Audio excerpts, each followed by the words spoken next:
నమస్తే, నేను మీ వాసా లక్ష్మణ. తెలంగాణ జాతిపిత ఆచార్య కొండలక్ష్మణ బాపూజీ గారి త్యాగాలను గుర్తిస్తూ బాపూజీ గారి ఉద్యమ స్ఫూర్తిని గౌరవించి భారత ప్రభుత్వము బాపూజీ గారికి భారతరత్న ఇచ్చే విధంగా ఈ విషయం ప్రభుత్వం దృష్టికి తీసుకెళ్ళాలి అనే ఆలోచనలో తెలంగాణ మేధావర్గం ఉన్నది మిత్రులారా. మరి ఈ వీడియో చూసే మిత్రులారా మీరేమంటారు? మీరు కూడా మీ అభిప్రాయం తెలియజేయండి. మీ అభిప్రాయాన్ని ప్రభుత్వం దృష్టికి తీసుకెళ్ళాలి మిత్రులారా. ఎందుకంటే మిత్రులారా, బాపూజీ గారి త్యాగం మనందరికీ తెలుసు. జీవితం అంతా కూడా తెలంగాణపై జీవించిండు. తెలంగాణ ఉద్యమం కోసం పదవిని త్యాగం చేసిండు.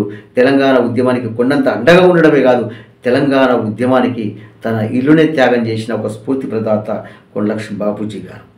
బాపూజీ గారు ఒక తెలంగాణ ఉద్యమంలోనే కాదు, దేశ స్వతంత్ర ఉద్యమంలోనూ నిజాం నిరంకుశ పాలనకు వ్యతిరేకంగా జరిగిన ప్రతి ఉద్యమంలో కూడా ఆయన పాత్ర కీలకమైనది. కాబట్టి బాపూజీ గారి త్యాగాలను గుర్తిస్తూ బాపూజీ గారికి ఖచ్చితంగా భారత ప్రభుత్వం భారతరత్న ఇవ్వాలి అనుకున్న మిత్రులారా, మీరు కూడా మీ అభిప్రాయం తెలియజేస్తూ ఈ వీడియోను షేర్ చేస్తున్నటువంటి జై కొండలక్ష్మణ బాపూజీ, జై తెలంగాణ, జై భారత్.